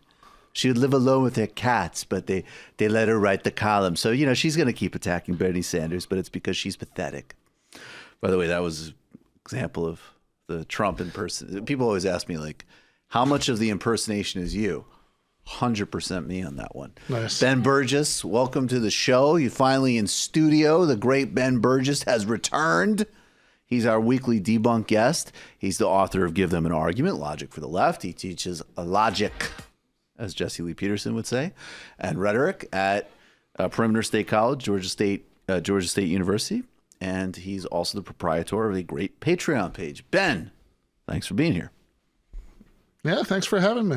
Well, the consummate enthusiasm that you always bring to your introduction, Ben. Sorry, I was still hung up. Yeah, I think it's time for your song. Wow. You're going to be, I was going to riff with you for a minute, but forget it. Let's just get right to the song. All right. I was still thinking about Trump and Jennifer Rubin, but Well, look, you go right back to it. Maybe the song will get you in the mode. Because Frank, I want to go to low energy. Really bad. I will. Let's go. Please go. Okay. You got to restrain me. Debunk all of it. Logical analysis. You're going to show us how to argue that. Go. This is based on data from a bunch of different countries. There's abundant evidence that at this point that's bullshit. Breaking down these right-wing arguments and looking at how they're supposed to fit together. Okay, break it down. Break it down. Break it down. Thank you, Moondog. Kind of sounds like most of the conversations we have on and off air. More or less. Donald Trump, Jennifer Rubin, thoughts? Yeah. So Jennifer Rubin, that's the New York Post? No, she's at the Washington Post. She's one of these people who, has spent all of her career. She knows a lot of editors, basically. She knows a lot of editors. She loves Mitt Romney. And then, one of these, obviously Donald Trump is so uncouth, so I'm anybody but Trump. But it has like a pathological hatred of Bernie Sanders, which I'm going to psychobabble here a little bit. I'm going to attribute some of it to Jewish self-hatred. Because I cannot, I'm sorry. I can't keep, if you're a billionaire, it makes sense why you don't like Bernie Sanders. And then and I'm not saying you don't have to vote for him, but to actually hate Bernie Sanders, you're suspect, as they would say in Good Will Hunting. It's just weird. So Jennifer Rubin's like, yeah, but she's like one of these neocons who's just like, oh my God, Donald Trump has Twitter, you know, and but then like really doesn't like Bernie Sanders. So I would like to see Donald Trump dunk on her on behalf of a Sanders administration. That could be the way. It could be part of his community service when he goes to jail after Bernie beats him. Yeah, I mean, I do always appreciate the way that like leftists are much more honest than liberals about the fact that everybody enjoys watching Donald Trump make fun of people. Right. Well, and it also makes us the big thing that's happening right now that I find really disturbing, and it doesn't surprise me, but it's like I keep saying this because I have to ease people into it. It's like I think you need to beat Donald Trump. Mm-hmm. I do not recant my Hillary Clinton, who I will put my sincere contempt for her against anybody's. And I happen to not like her for like the right reasons. You should have voted for her over Trump if you were in a swing state. I do not revert. Like, that's the same position I have. And I don't consider that to be vote shaming or whatever. Is that a term, vote shaming? Yeah, I've heard this. Sorry, that's a new one to me. How's that? Does that fit the test of logic? But I would say that I'd be accused of fallacy shaming. Oh, can we play a song again? So but like you need to beat Donald Trump 100%. And I really want to know what the limits of that are. Like, is it just like, is there piece of piece of garbage shaming? Like, I'm a piece of garbage, but I don't want to be shamed for it. I don't know, but I just think like watching liberals, they are so consumed with hatred about Trump, but then some of them will actually say, and hopefully it's not, they'll try to destroy Sanders, who every day just looks more like, no, this is really the person that is most equipped to beat this guy. Yeah. And then secondly, because they're so freaked out and they hate him so much, they have no analytic or strategic capacity to actually understand what he does effectively, which honestly, like, not to like over intellectualize the fact that we're all, just like a bunch of like stupid guys who like Trump because we like shock jock humor. But honestly, like, no, you really should have some understanding of like what your opponent is doing. And all day it's like, can you believe? And it's just like, yeah, I can. First of all, last thing I'll say, yes, I can believe. When are we going to let go of like, can you believe Trump said X? Like, yes. Yes. I literally, my entire experience of watching Trump on television is him saying things like that. So yeah, I can believe it. But that is it's at least it's a very charitable interpretation that like Trump has just broken them. They just can't think about it, because otherwise I do get really confused, right? Like, especially back, like, this has receded a little bit, but especially back when all these people were pretending to think that like there was no policy differences between Bernie Sanders and Elizabeth Warren. Then it just seemed like, all right, I mean, at the risk of terrible reasoning and shaming them, then like I would just think like, so if there are no policy differences and we have 4 years of polls showing that Bernie would beat Trump, then wouldn't you support him? Right. No, it's whatever the nexus point of like a complete inability to assess Trump as part of actually beating him, not just complaining about him incessantly, and like weird pathological hatred of like a nice old man who's fighting through a heart attack to give you health care. Whatever that nexus is a very bizarre, it's like, yeah. Look at this 78-year-old flying across the country to eliminate my student debt. What an asshole. I hate that guy. I think some of it is that like really their biggest objection to Trump isn't the racism. It's not the genuinely monstrous policies. It's the disruption of the status quo. It's that we could be at brunch right now. Right. And if Trump is beaten by Bernie Sanders, then, and if you admit that that's the best strategy for beating Trump, then you're kind of admitting that there's no going back to the pre-Trump status quo. Whereas, hey, even if he's impeached or if he just resigns in shame, like I think they kind of think he'll do, right? That like that illusion never quite goes away. Even good faith Republicans. Yeah. That like if some Republican saves us from him, Daddy Mueller or whatever before that fizzled out. Right. Even if Mike Pence becomes president, that's okay because we can go back to brunch because the system works. Right. Well, Mike Pence isn't like, I don't know, like terrorizing a kid in a wheelchair on Twitter. So that's, I can like, well, and what was incredible is I won't even play this because it was despicable, and we're going to see a lot more of it as he gears up for re-election. But there was that Trump thing where he told that really sick fairy tale at his crowds about the snake, and that was his the snake represented immigrants and Muslims, and he's just like, you let me in and I bit you, but you should have known, said the snake. Blah. And what's really twisted about it is I've had conversations with liberals while they're talking about like, well, what if Paul Ryan would, or what? That was one. And I got to a point where I was like, the only thing that fits now is I want to give you the Trump talk. It's just like the Republicans are a snake. They're here to win. It's an incredible moment when you have a genuine authoritarian politics on the march, and then a weird centrist, whatever, liberal response, which is caught in between a complete freak out, which precludes any analytic ability, combined with like actually a real fundamental lack of seriousness about actually beating it. I mean, that is, and I was wrong. I honestly thought some of that would fizzle out.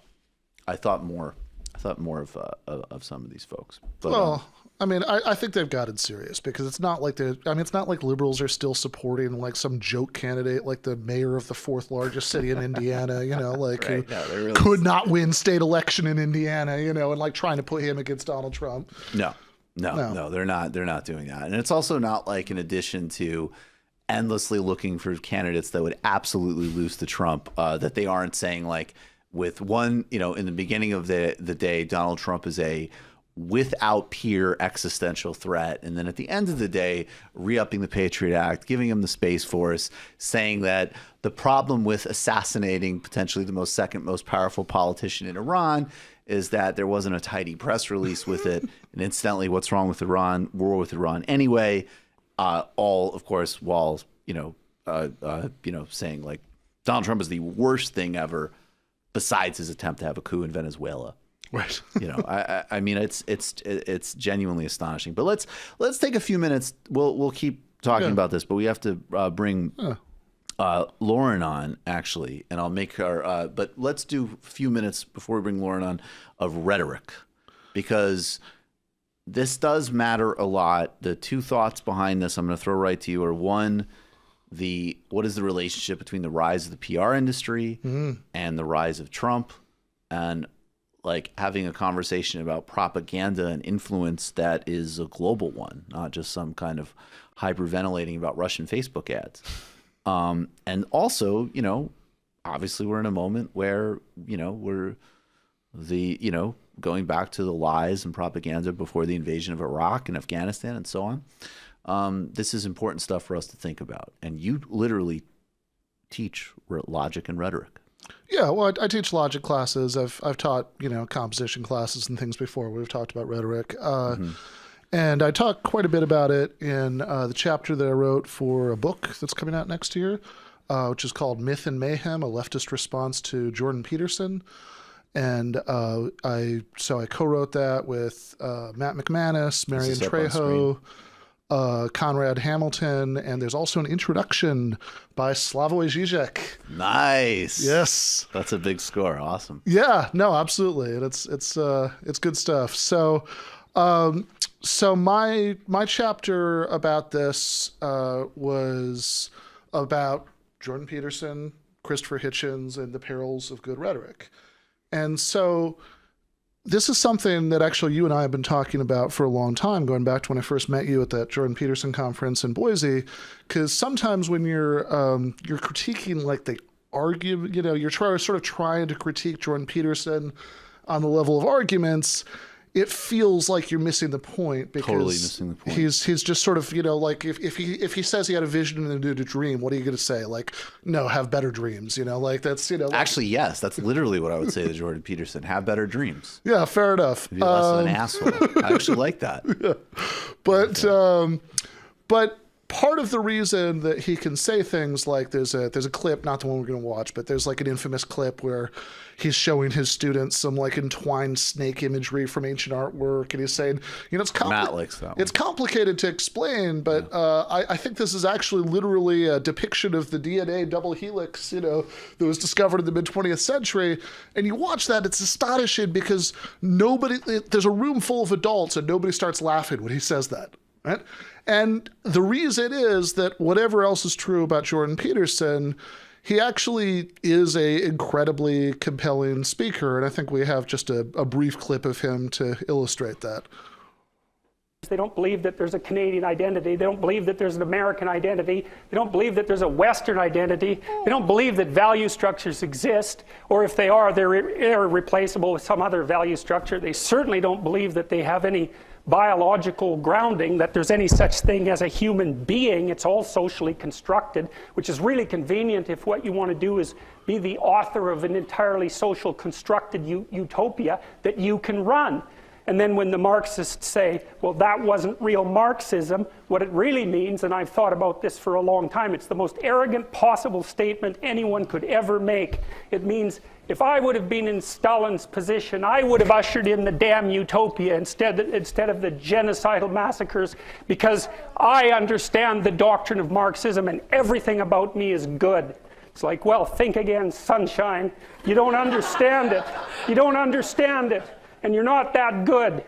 Well, I have a big problem right there, because I've had a dream where I have Stalin-like power, and I do usher in a utopia. Nice. So screw you, Jordan Peterson. You don't know my dreamscape.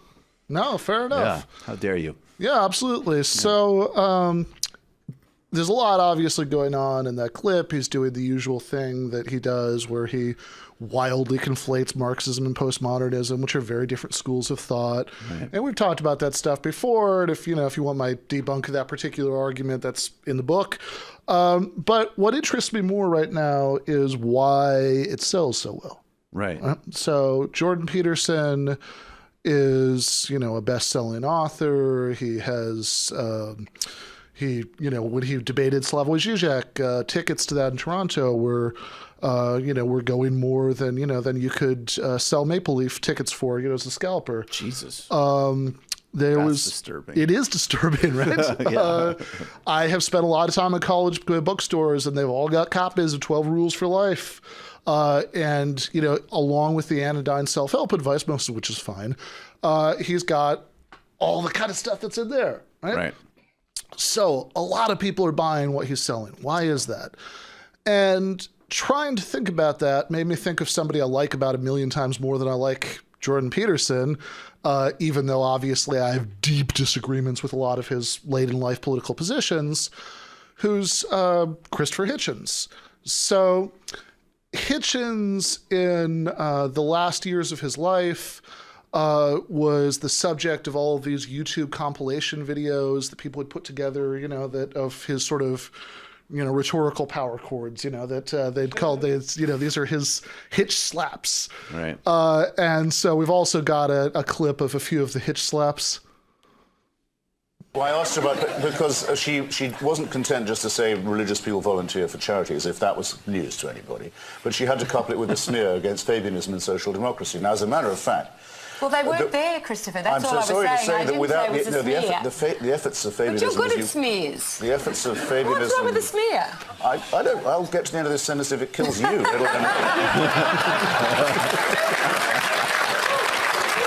for one, will take it as extremely insulting if any person of faith makes the assumption that their faith gives them a moral edge on me. I want to hear a lot more apologizing from the faith-based communities for the evil that they've done before they even start clearing their throats and telling me I wouldn't know right from wrong without their permission. I'm sorry, I can't be spoken to in that tone of voice, and nor should any of you. So what if God actually exists, sir? Would he not have been good to you? No. He wouldn't. Because if that were true, it would mean that I had an eternal supervising parent who would never die and let me get on with my life, never let me grow up, would keep me under surveillance. But you have, sir. And supervision every minute of my life, but and constantly ask me to be thanking and praising him. Yeah, I think it would be like living in North Korea. I think it would be a horrible outcome. Well, not sure that God is Kim Jong-il, but what if what I said is true? Well, ask Kim Jong-il, he has a different opinion. Okay, well, those were fun. Yeah, those even as exhausted as I am by atheism, those were very fun. I agree with those. Mostly. Yeah, no, those were very fun. But it's also interesting to kind of take a step back here because, if you read, a lot of what Hitchens wrote over the course of his life, I have, I know Griscom has, that, he does, have a lot of like really smart and insightful things to say about a lot of subjects. But I think you've got to admit that in the last, 10 years or so of his life, which is when all these hitch slap videos were made, that was, political judgments aside, right? It's not just that I disagree with him, right? That, although God knows I do, but it's that's where he had the least interesting things to say of any phase of his career. We're in the precursors of the global financial meltdown. We have a global war on terrorism generating a new hegemonic model across Asia, Africa, the Middle East. And this guy is spending the better bulk of his time using a brilliant intellect and witty presentation to dunk on people for believing in fairy tales. Yes. I'm sorry, that's sad. I recently re-listened to arguably his collection of essays. It's on Audible, at least. And there's it seems, maybe I'm misremembering, but there's 4 different burqa essays. Oh, yeah. And I'm obsessed with this nonsense. So what explains totally it? So right. What happens? Yeah, so, yeah, absolutely. And just to pile onto your point, Hitchens is from the UK, Brexit happened, not that long after he died. Which was part of the reason it happened was because the political failures of David Cameron. There was a line where Hitchens was asked what he thought about Cameron, and his response was, "He doesn't make me think," which is funny. It's right? funny, yeah, but also very stupid. Also super unhelpful, right? Like that's not that's it, right? So what he was devoting himself at this point to was the most simplistic possible form of jingoistic warmongering, that because Saddam Hussein is bad and evil, and because, the terrorists are bad and evil, then, rah-rah. Rah-rah. And on the other hand, I say this as an atheist, but an incredibly reductive and uninteresting version of anti-theism where you just sort of turn this abstraction of religion into this bogeyman that explains everything. Literally the subtitle of one of his last books, religion poisons everything, right? So it's not, whatever people are responding to here, it's not the analytic rigor. He was capable of bringing analytic rigor, but that's not what's going on in these videos. Right. And so what is going on? Well, part of it, he's got a great sense of humor, of course, right? That never left him. His writing never left him. Part of it is just, both in the writing and in the speaking, incredibly good rhetorical packaging. And that's not a bad thing, right? We don't want to demonize that. When we talk about these PR firms that you're bringing up, we certainly want to train people to see through what they're doing, but we don't want to be purists about we don't care about how we rhetorically package our arguments, because of course, if we care about winning, we absolutely have to care about how we package our arguments rhetorically. But it's important to teach people how to see through it. Right? One of the things I talk about in the book is the Christopher Hitchens effect, which has a lot to do with just the fact that he has, in Hitchens' case, an accent that Americans are trained culturally to associate with intelligence and insight. Yep. And even more generally, just the fact that he had an accent, that he had speech patterns that ring slightly unusually to us.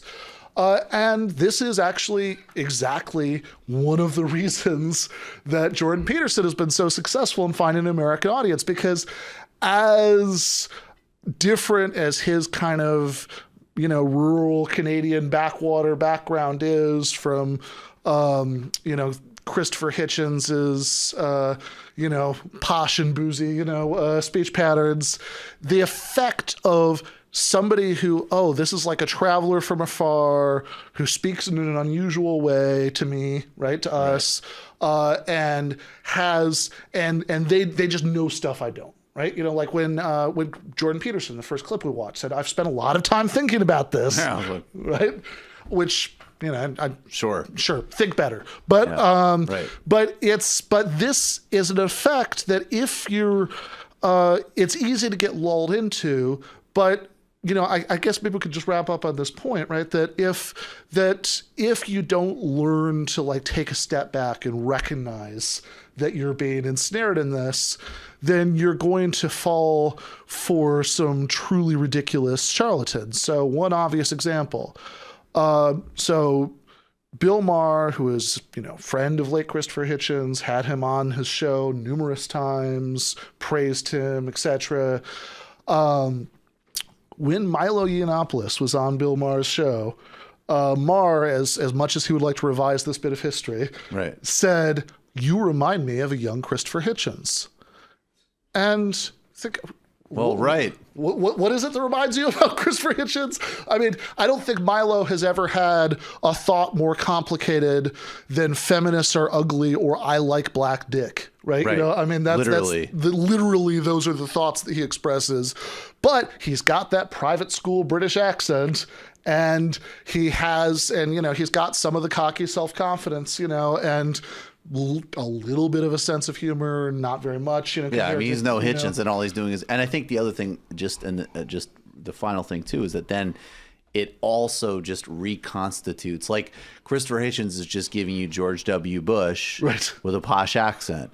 Jordan Peterson is just giving you, transphobia and hystericizing about socialism and whatever else with a kind of, that sort of off the beaten path kind of flavor. So I think that's the other piece. And of course, I mean, Milo just, I can't even put him in that category, but just like the reconstituting of conventional wisdom that seems to be packaged differently. But we have to bring up, Lauren Ashcraft is here. She's coming. Are you ready?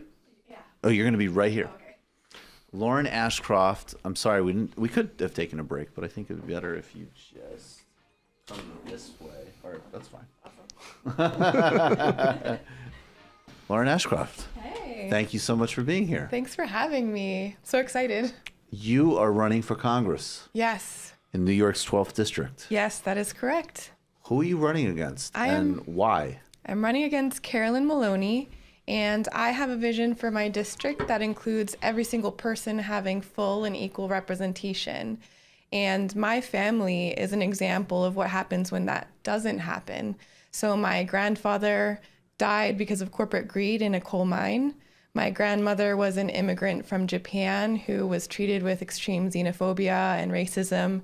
My other grandfather fell while he was working and became a quadriplegic. So I saw firsthand what it's like for people with disabilities to go completely ignored.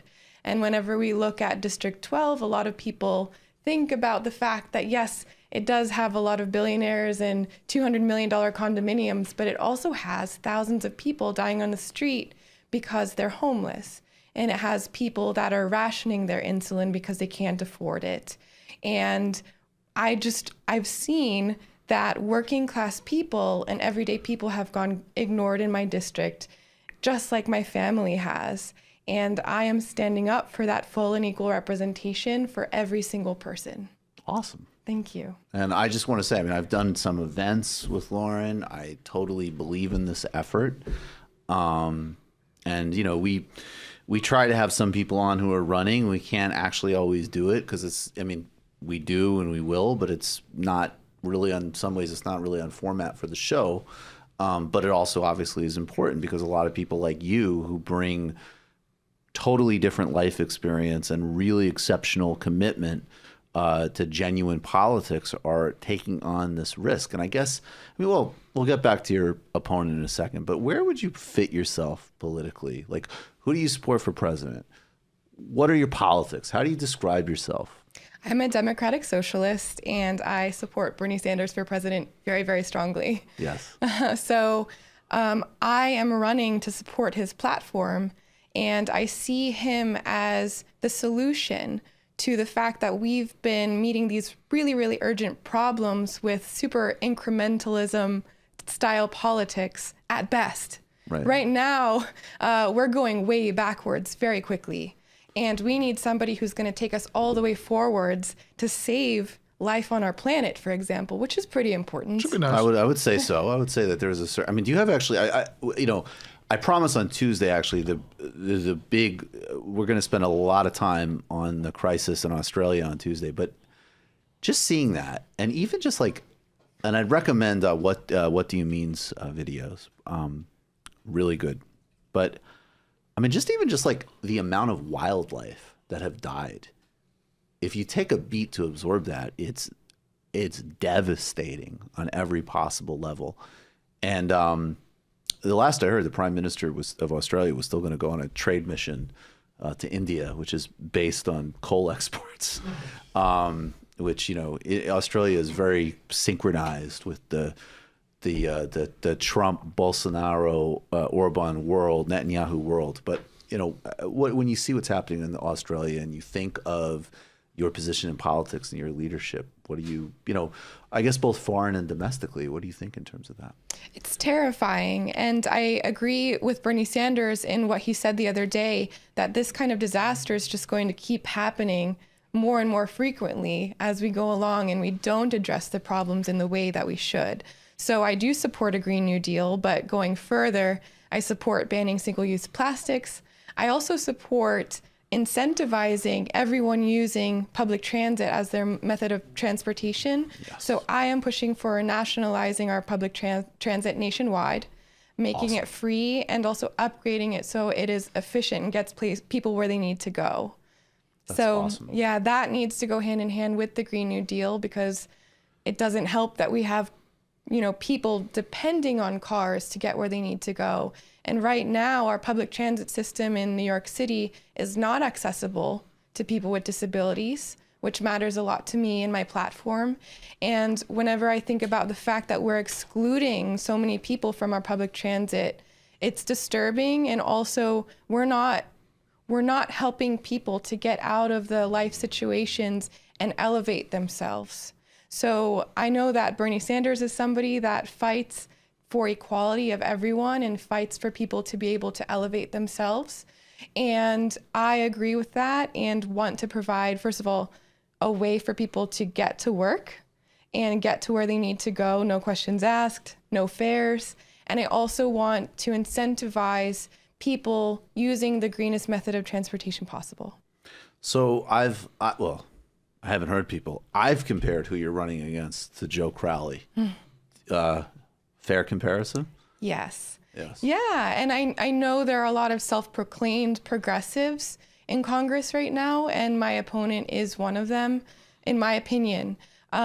Whenever you continuously endorse people who are not embodying progressive values, for example, she did not endorse AOC. Right. She did not endorse Tiffany Caban, for example. Right. And today I was just protesting Melinda Katz not keeping her campaign promise and ending cash bail.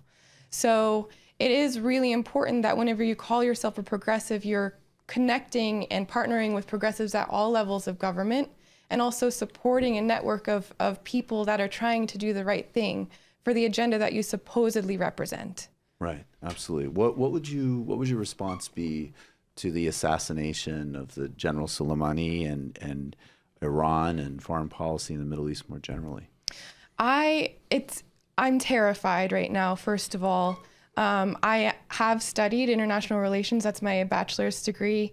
And the more that I learned from my studies, the more that I saw that we have intervened in horrible ways that have destabilized entire regions that are still suffering because of us.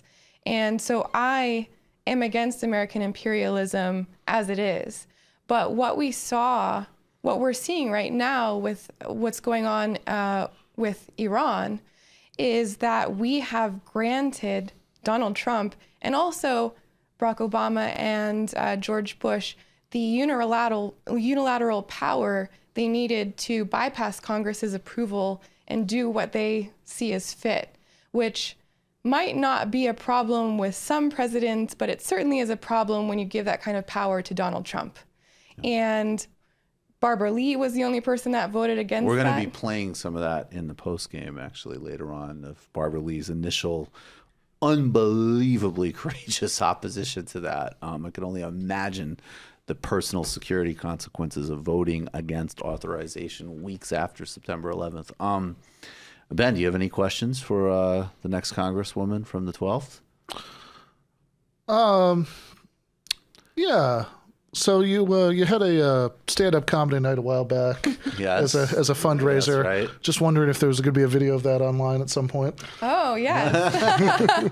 There are clips of it online that I've posted on Twitter, but I have to post them more often, I think. But there's also going to be another comedy show coming up, so if anyone's watching and lives in New York and wants to come, follow me at Vote Ashcraft. Is there anything else? Because you're going to spend a little bit of time in the postgame with us where we are actually going to play an incredible clip from Joe Biden. I actually see, the more Joe Biden campaigns, the more I actually really believe in him. Because I think on a subconscious level, he is telling us, don't do this. Vote for Bernie Sanders if you want to beat Donald Trump. just even like Elizabeth Warren. Like I just noticed Elizabeth Warren just came out for the new NAFTA. Yeah. And I'm just like, I think in Biden's case, it's his melt brain subconsciously signaling, and I think it's Warren's like endless overthinking, that are both signaling us like this is not a good idea if you want to actually beat Trump. So actually, I do have a maybe even more substantive question. Okay, if you have a substantive question, I was gonna have her give a solid pitch. If you have anything else that doesn't involve video of you doing stand-up, that'd be great. Yes. No. So I could see somebody like, maybe in your district and, if they don't, if they're not like hyper political, and so they're just like looking into the stuff a little bit. And as you say, right, your opponent's a self-described, progressive, and so they could do a Google search and like maybe like most of what they find would kind of look okay, right?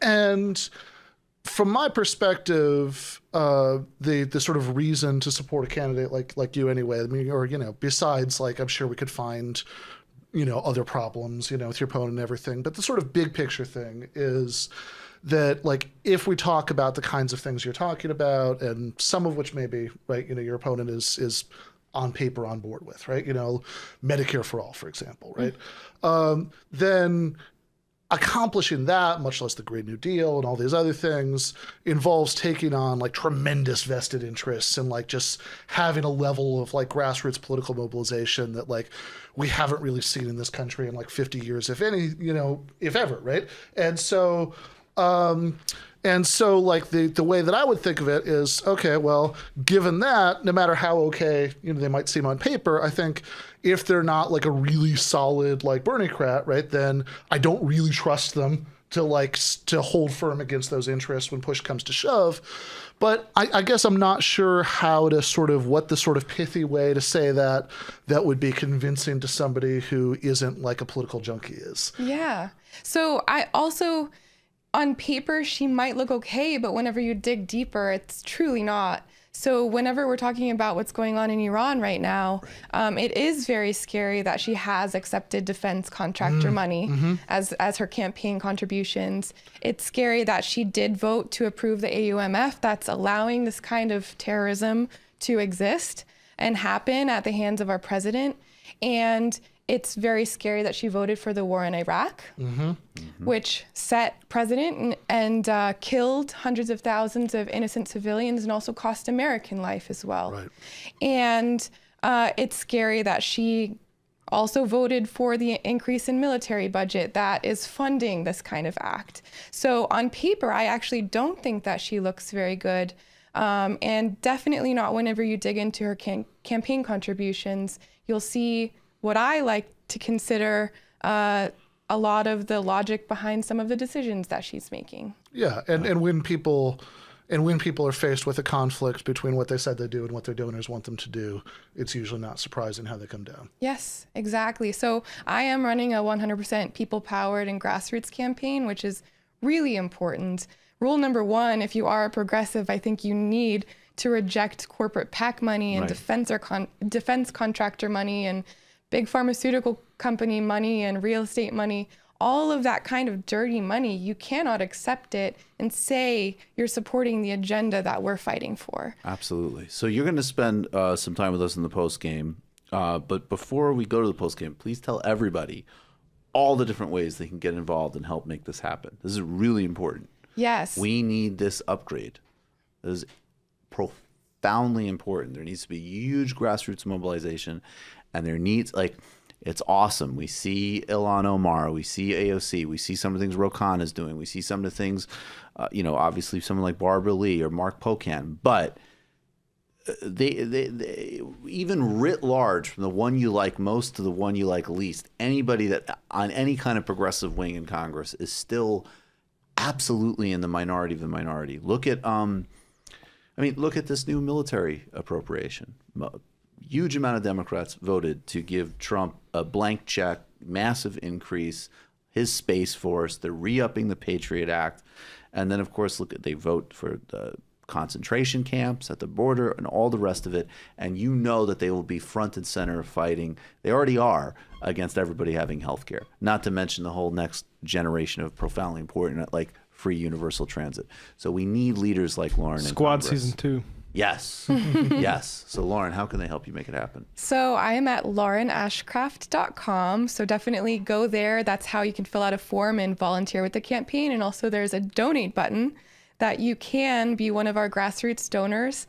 And our average contribution right now, I believe, is $25. Awesome. So we are super grassroots funded, and every single donation matters a lot because it takes money to fight big money and to fight corporate PAC-backed politicians like my opponent. So you can also find me on social media at Vote Ashcraft, where I will be posting about some upcoming comedy shows that I hope you both are at. Yeah, well, absolutely. And follow Matt back. Oh. Yeah. Come on, Lauren. I'm so sorry. I'm just kidding.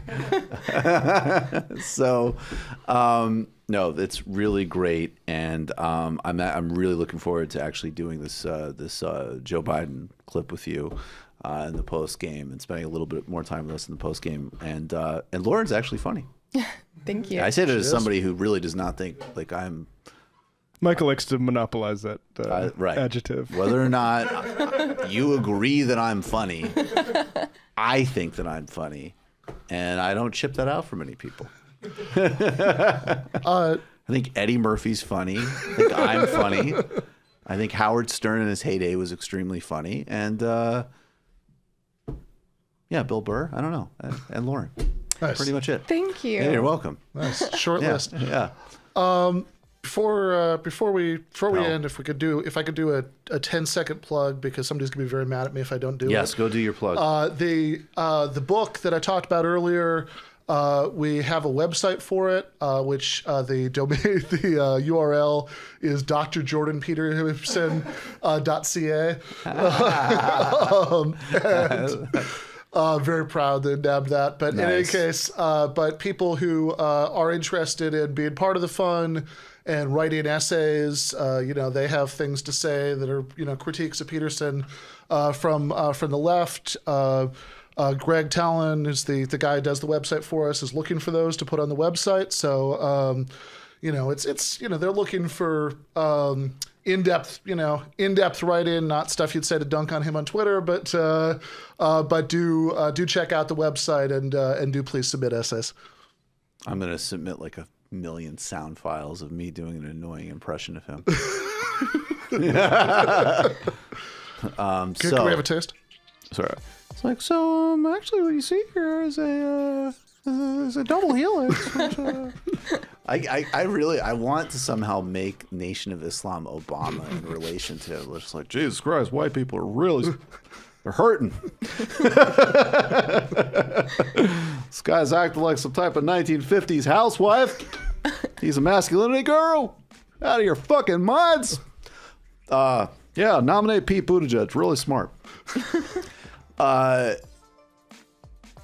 Become a member of the Michael Brooks Show. It's really important. That's how everything happens. Patreon.com/TMBS. We're well on our way to, we want to, obviously hit 4,000 patrons soon.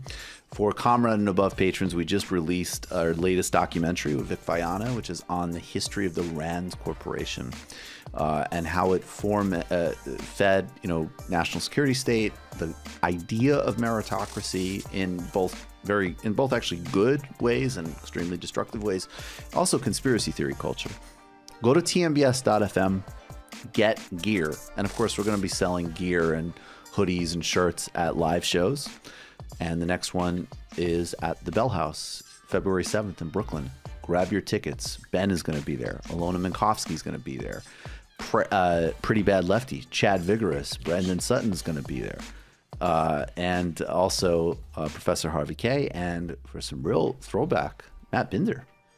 And obviously all of us. Now, I will just say we're over halfway sold out on that one. So if this goes the same trajectory as Philly was sold out well in advance. So I don't know, but I would do it quickly because you certainly don't want to be going to see if there's extra tickets there. So grab your tickets. See you in the post game. Thanks, everybody.